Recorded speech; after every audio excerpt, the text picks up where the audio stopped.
ಇತ್ತೀಚಿನ ಸಂಚಿಕೆಗಳನ್ನು ಜಾಹೀರಾತಿನ ಕಿರಿಕಿರಿ ಇಲ್ಲದೆ ನೋಡಿ.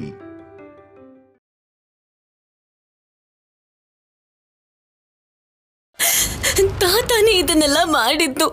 ಅನುಪಮನ ಜೈಲಿಗೆ ಕಳಿಸಿ ನಿನ್ನ ಬಿಡುಗಡೆ ಮಾಡಿಸ್ಬೇಕು ಅಂತ ಅನ್ಕೊಂಡ್ರು. ನನಗ್ ಕೂಡ ಏನು ಹೇಳ್ದೇನೆ ಕಟ್ಕಟ್ಟಿನಲ್ಲಿ ನಿಲ್ಸಿ ಅನುಪಮನೇ ತಪ್ಪು ಮಾಡಿದ್ದು ಅಂತ ಹೇಳೋದಕ್ಕೆ ಹೇಳಿದ್ರು. ನೀನ್ ಹೇಳ್ಬಿಟ್ಯಾ? ಇಲ್ಲ ಅಪ್ಪ, ಅನುಪಮ ಬಗ್ಗೆ, ಅನುಪಮ ಮನ್ಸಿನ ಬಗ್ಗೆ, ಅವಳು ಮಾಡಿರೋ ತ್ಯಾಗದ ಬಗ್ಗೆ ಗೊತ್ತಾದ್ಮೇಲೆ ನಾನು ಹಾಗೆ ಹೇಗೆ ಹೇಳ್ತೀನಪ್ಪ? ಅನುಪಮ ಯಾವ ತಪ್ಪನ್ನು ಮಾಡಿಲ್ಲ ಅಂತ ನಾನು ಹೇಳ್ದೆ ಅಪ್ಪ.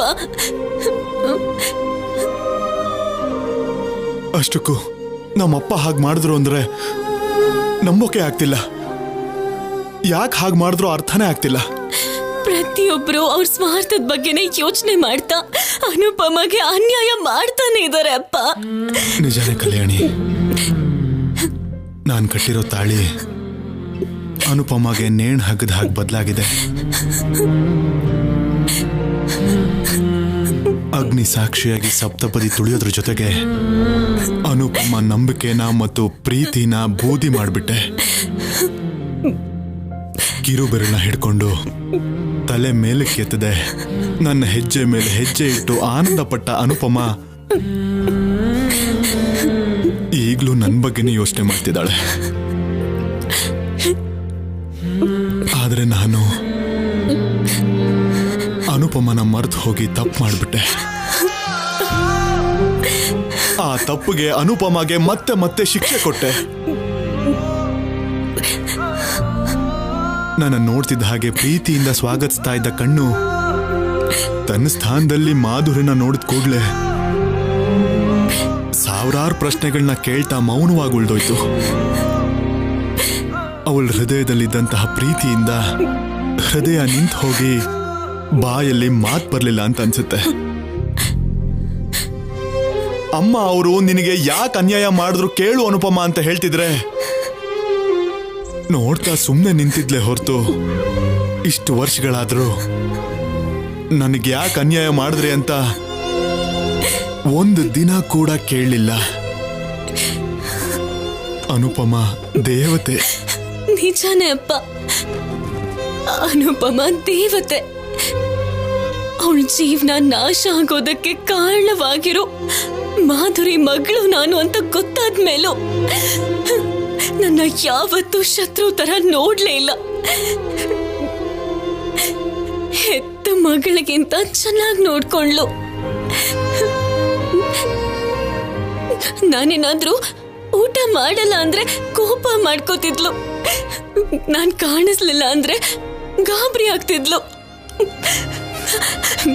ಸಂಕ್ರಾಂತಿ ದಿನ ನನಗ ಅಜ್ಜಿ ತಾತನ ಆಶೀರ್ವಾದ ಕೊಡ್ಸೋದಕ್ಕೆ ಎಷ್ಟು ಪ್ರಯತ್ನ ಮಾಡಿದ್ಲು ಗೊತ್ತಾ?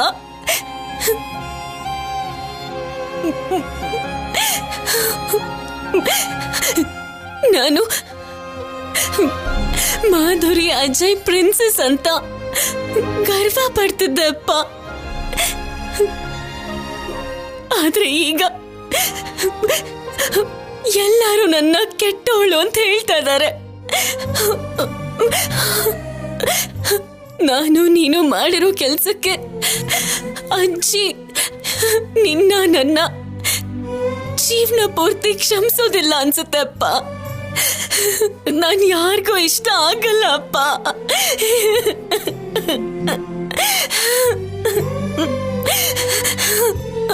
ತಪ್ಪು ಮಾಡಿರೋದು ನಾನು, ನೀನಲ್ಲ ಮಗಳೇ. ನಾನು ಅವತ್ತು ಮಾಡಿರೋ ಪಾಪಕ್ಕೆ ದೇವರು ಶಿಕ್ಷೆ ಕೊಟ್ಟಿದ್ದಾನೆ. ನೀನೇ ನನ್ನ ಪಾಪನ ಕಳಿಬೇಕು. ನನ್ನ ದೊಡ್ಡ ಮಗ ಸತ್ ಹೋಗಿದ್ದಾನೆ ಅಂತ ಪಿಂಡ ಪ್ರದಾನ ಮಾಡಿರೋ ನಮ್ಮಮ್ಮ ನನ್ನ ಪೂರ್ತಿಯಾಗಿ ಕ್ಷಮಿಸಿದ ದಿವಸನೇ ನಾನು ಬದುಕಿರೋಂತಹ ಮನುಷ್ಯ. ಇಲ್ಲ ಅಂದ್ರೆ ಸತ್ ಹೋಗಿರೋ ಶವಕ್ಕೆ ಸಮಾನ. ಹೌದಮ್ಮ, ನೀನು ಆ ಮನೆ ದೊಡ್ಡ ಮೊಮ್ಮಗಳಾಗಿ ಅಲ್ಲೇ ಇರಬೇಕು. ನಮ್ಮಮ್ಮ ನಿನ್ನ ತನ್ನ ಮೊಮ್ಮಗಳು ಅಂತ ಸ್ವೀಕರಿಸ್ಬೇಕು. ನಾನು ನಮ್ಮಮ್ಮನ ಮಡ್ಲಲ್ಲಿ ತಲೆ ಇಟ್ಟು ನಿದ್ದೆ ಮಾಡಿದ ದಿನಾನೇ ನಮ್ಮಮ್ಮ ನನ್ನ ನಿಜವಾಗ್ಲೂ ಕ್ಷಮಿಸಿದ್ಲು ಅಂತ ಅರ್ಥ.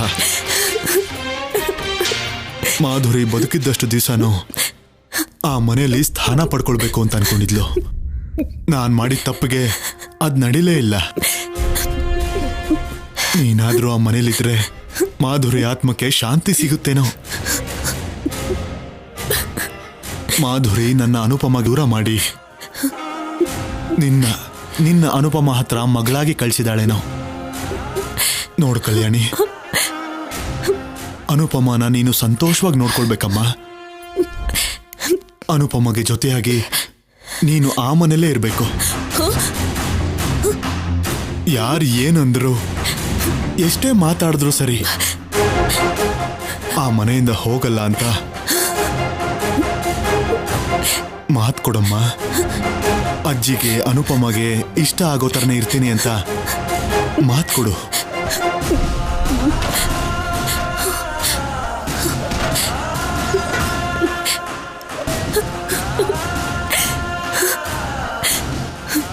ನೀನು ನಮ್ಮ ಮೊಮ್ಮಗಳು. ಅಲ್ಲ ಅಲ್ಲ ಅಲ್ಲ,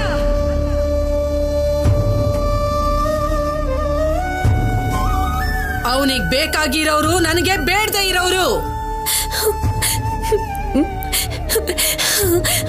ಅಜಯ್ ಟೈಮ್ ಮುಗೀತು. ಅಲ್ಲಮ್ಮ, ನಿನ್ನ ಇಲ್ಲಿ ಯಾರು ಕರ್ಕೊಂಬಂದ್ರು?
ಚಿಕ್ಕ ವಯಸ್ಸಿನಲ್ಲಿ ಪೊಲೀಸ್ ಆಗ್ತೀನಿ ಅಂದಿದ್ಯಲ್ಲ, ಆಗ ನೋಡಿದ್ ನಿನ್ನ.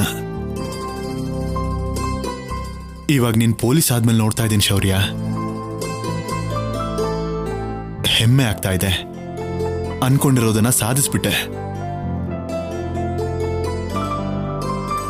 ಕಲ್ಯಾಣಿ, ಅನುಪಮ, ಹುಷಾರು. ನೀವೇನು ಯೋಚನೆ ಮಾಡಬೇಡಿ ಮಾವಯ್ಯ, ನಾನು ನೋಡ್ಕೋತೀನಿ. ಆದಷ್ಟು ಬೇಗ ನೀವು ಬಿಡುಗಡೆ ಆಗ್ತೀರಾ. ಎಲ್ಲರೂ ಒಂದಾಗಿರೋ ದಿನ ಆದಷ್ಟು ಬೇಗ ಬರುತ್ತೆ. ಆ ದಿನಕ್ಕೋಸ್ಕರನೇ ಕಾಯ್ತಾ ಇರ್ತೀನಿ. ಸಾಯೋದ್ರೊಳಗೆ ನಿಮ್ಮೆಲ್ರ ಜೊತೆ ಒಂದಿನಾದ್ರೂ. ಹಾಗೆಲ್ಲ ಹೇಳ್ಬೇಡಿ ಮಾವ. ಅಜ್ಜಿ ಮನಸ್ಸು ಖಂಡಿತವಾಗ್ಲೂ ಬದಲಾಗತ್ತೆ. ಶೌರ್ಯ ಸರ್, ಇವಾಗಲೇ ತುಂಬಾ ಲೇಟ್ ಆಗಿದೆ. Sorry sir. ಇಟ್ಸ್ ಓಕೆ ಮಾವ, ನಾವು ಹೊರಡ್ತೀವಿ.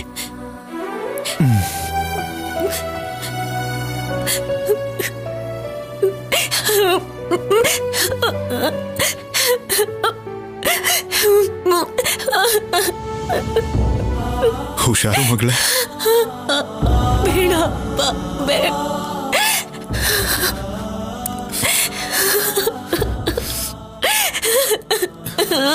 ಧೈರ್ಯವಾಗಿರು.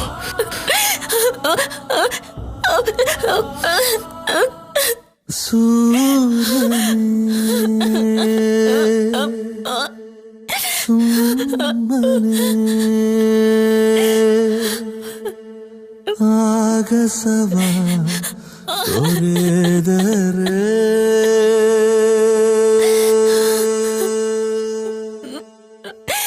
ನೋಡು ಭೂಮಿಯ ಬಾ ಹೋಗೋಣ.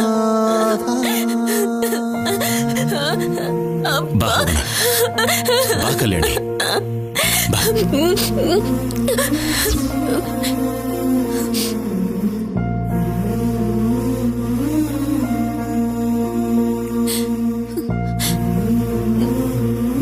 ಆಫೀಸರ್, ಯಾಕೆ ಹಾಗಿದ್ಯಾ? ಮಾವನ್ನ ಹೀಗೆ ನೋಡ್ತೀನಿ ಅಂತ ನಾನು ಯಾವತ್ತೂ ಅನ್ಕೊಂಡಿರ್ಲಿಲ್ಲ. ಅವರನ್ನ ಹಾಗೆ ನೋಡೋಕ್ಕಾಗದೆ ನಾನು ಹೊರಗಡೆ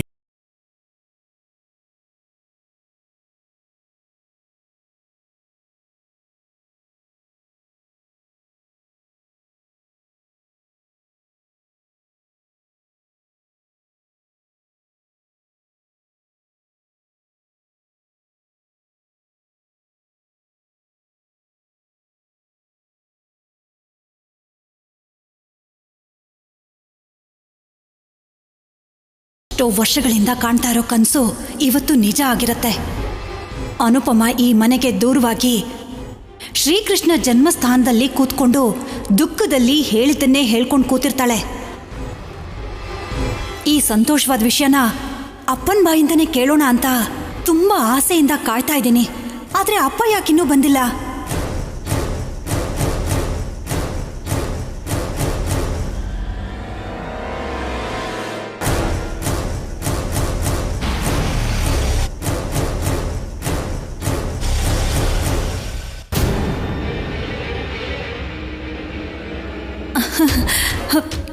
ಅಪ್ಪ ಒಬ್ಬರೇ ಬಂದ್ರು ಅಂದ್ರೆ ಅನುಪಮಗೆ ಶಿಕ್ಷೆ ಸಿಕ್ಕಾಗೇನೆ.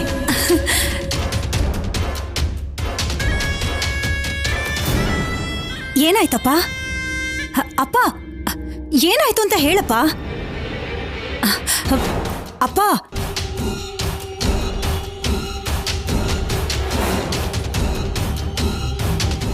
ಏನಾಯ್ತಪ್ಪ?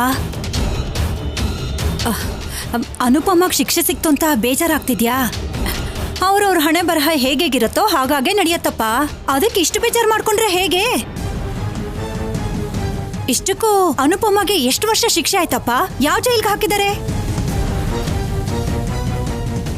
ಏನದ್ಗೆ ನೀವು ಹೇಳ್ತಿರೋದು? ಅನುಪಮ ಅಮ್ಮ ಜೈಲ್ಗೆ ಹೋಗೋದಂದ್ರೆ ಏನು? ಏನ್ ತಪ್ಪು ಮಾಡಿದ್ದಾರೆ ಅಂತ ಹೇಳಿ ಮಾವಯ್ಯ. ಪಲ್ಲವಿ ಕೇಳ್ತಿದ್ದಾಳಲ್ವಾ, ಹೇಳಿ.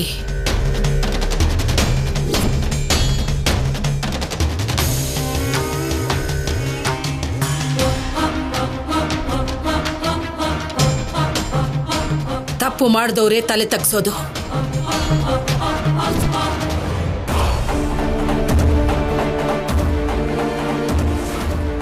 ದಮಯಂತಿ, ನಿಮ್ಮಪ್ಪ ಮಾಡಿರೋ ಪಿತೂರಿಯಲ್ಲಿ ಖಂಡಿತ ನಿನ್ನ ಪಾತ್ರ ಕೂಡ ಇದ್ದೇ ಇರುತ್ತೆ.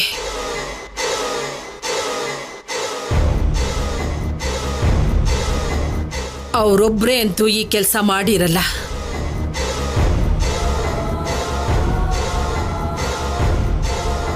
ಅಯ್ಯೋ ಅಮ್ಮ, ಅನುಪಮ ಜೈಲಿಗೆ ಹೋಗ್ಬೇಕು ಅಂತ ನಾನು ಯಾಕೆ ಅನ್ಕೋತೀನಿ?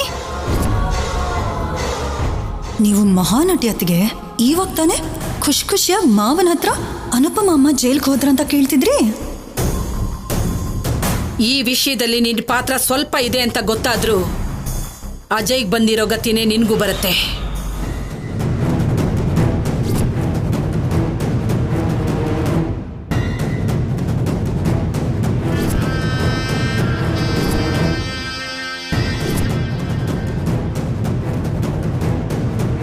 ನಿನಗಂದೇನ್ ಪ್ರಯೋಜನ?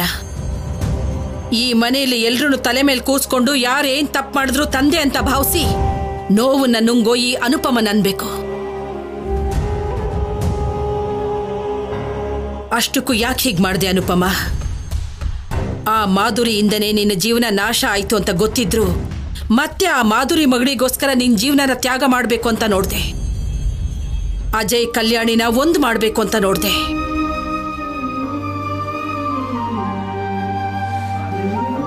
ನನ್ನ ಜೊತೆ ಈ ಮನೇಲಿರೋದಕ್ಕೆ ಇಷ್ಟ ಇಲ್ವಾ? ನಿನಗೇನಾದ್ರೂ ಕಡಿಮೆ ಮಾಡ್ತಿದ್ದೀನ ಅನುಪಮ?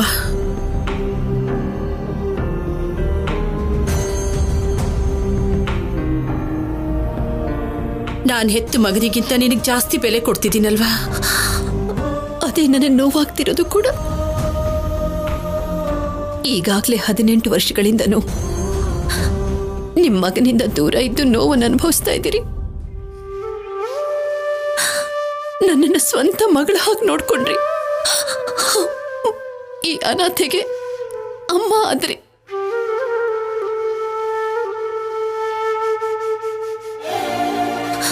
ಅಂತ ನಿಮಗೆ ನಾನು ಏನ್ ಮಾಡಿದ್ದೀನಮ್ಮ? ನನ್ನಿಂದ ನಿಮಗೆ ಏನ್ ತಾನೇ ಒಳ್ಳೇದಾಗಿದೆ ಅಮ್ಮ? ನಾನು ಈ ಮನೇಲಿ ನಿಮಗೆ ಕಾಣಿಸ್ಲಿಲ್ಲ ಅಂದ್ರೆ 1-2 ತಿಂಗಳು ನೋವು ತಿಂತೀರಾ ಅಷ್ಟೆ.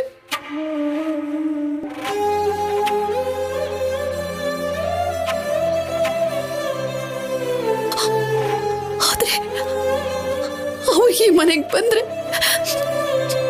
ನೀವೆಲ್ಲರೂ ಸಂತೋಷವಾಗಿರ್ತೀರ. ನಾನ್ ಜೈಲಿಗೆ ಹೋದ್ರೆ ದೂರ ಆಗಿರೋ ಕುಟುಂಬ ಒಂದಾಗುತ್ತೆ.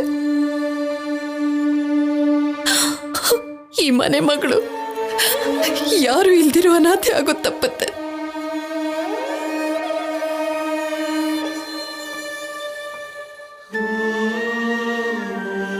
ನೋಡ್ರಿ, ಒಂದು ಸರಿ ತಲೆ ಎತ್ತಿ ಅನುಪಮನ್ ಮುಖ ನೋಡಿ, ಅವಳು ಒಳ್ಳೆ ಮನ್ಸನ್ನ ನೋಡಿ. ಇಂಥ ಅನುಪಮಂಗ ನೀವು ಅನ್ಯಾಯ ಮಾಡ್ಬೇಕು ಅಂತ ಅನ್ಕೊಂಡಿದ್ದು? ನೀವ್ ಹೀಗೆ ಕಲ್ಲಾಗಿ ಬದ್ಲಾಗ್ತೀರಾ ಅಂತ ನಾನು ಅನ್ಕೊಂಡಿರ್ಲಿಲ್ಲ ರೀ.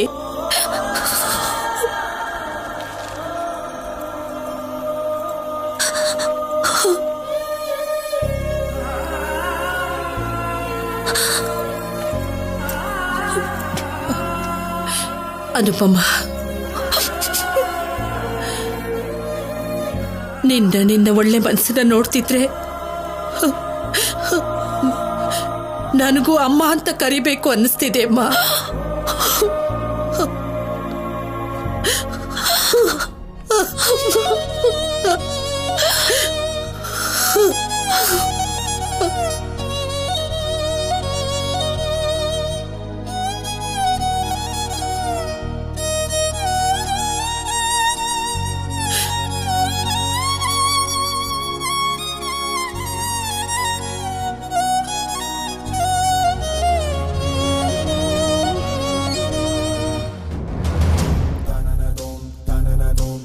ಎಲ್ರೂ ಸೇರಿ ಎಂಥ ನಾಟಕ ಆಡಿದ್ರು. ನನಗೇನೋ ನಮ್ಮಪ್ಪನ ಬಿಡುಗಡೆ ಮಾಡಿಸ್ತೀವಿ ಅಂತ ಹೇಳಿ ಕರ್ಕೊಂಡು ಹೋದ್ರು. ಅಲ್ಲಿಗೆ ಹೋದ್ಮೇಲೆ ನನ್ನ ಹತ್ರನೇ ಸುಳ್ಳು ಹೇಳ್ಸೋದಕ್ ನೋಡಿದ್ರು. ಒಂದು ಕ್ಷಣ ಏನ್ ನಡೀತಿದೆ ಅಂತಾನೆ ಅರ್ಥ ಆಗ್ಲಿಲ್ಲ. ಇದೆಲ್ಲದಕ್ಕೂ ಮುಂಚೆನೆ ನನ್ನ ಇಂಥ ಭ್ರಮೆನಲ್ಲಿಟ್ಟೆ ನಮ್ಮಪ್ಪನಿಗೆ ಶಿಕ್ಷೆ ಆಗೋ ಹಾಗೆ ಮಾಡಿದ್ರು. ದೇವರ ದಯೆಯಿಂದ ಅನುಪಮಗೆ ಶಿಕ್ಷೆ ಆಗ್ಲಿಲ್ಲ. Thank God. Thank you. ನನಗೆ ಯಾಕೆ ಥ್ಯಾಂಕ್ ಯು? ದೇವ್ರಿಗೆ ಹೇಳ್ಬೇಕು. ಇವತ್ತು ಅಮ್ಮನ್ನ ಸೇವ್ ಮಾಡಿದ್ದು ನೀನು, ದೇವರಲ್ಲ.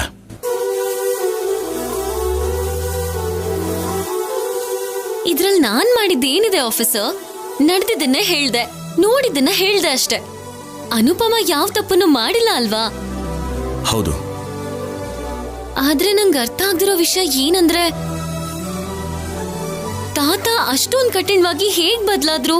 ಅನುಪಮ ಅಮ್ಮನ ಬಗ್ಗೆ ಎಲ್ಲ ಗೊತ್ತಿದ್ರು ಕೂಡ ಮತ್ತೆ ಅನ್ಯಾಯವಾಗಿ ಕೇಸಲ್ಲಿ ಸಿಕ್ಕಾಕ್ಸಿ ಜೈಲಿಗೆ ಕಳಿಸ್ಬೇಕು ಅನ್ನೋ ನಿರ್ಧಾರಕ್ಕೆ ಹೇಗ್ ಬಂದ್ರು? ಅದೇ ಅಲ್ವಾ ಅರ್ಥ ಆಗದೆ ಇರೋ ವಿಷಯ. ಬಹುಶಃ ಅದನ್ನು ಪ್ರೀತಿಯಿಂದಾನೇ ಮಾಡಿದ್ದಾರೆ ಅನ್ಕೋತೀನಿ.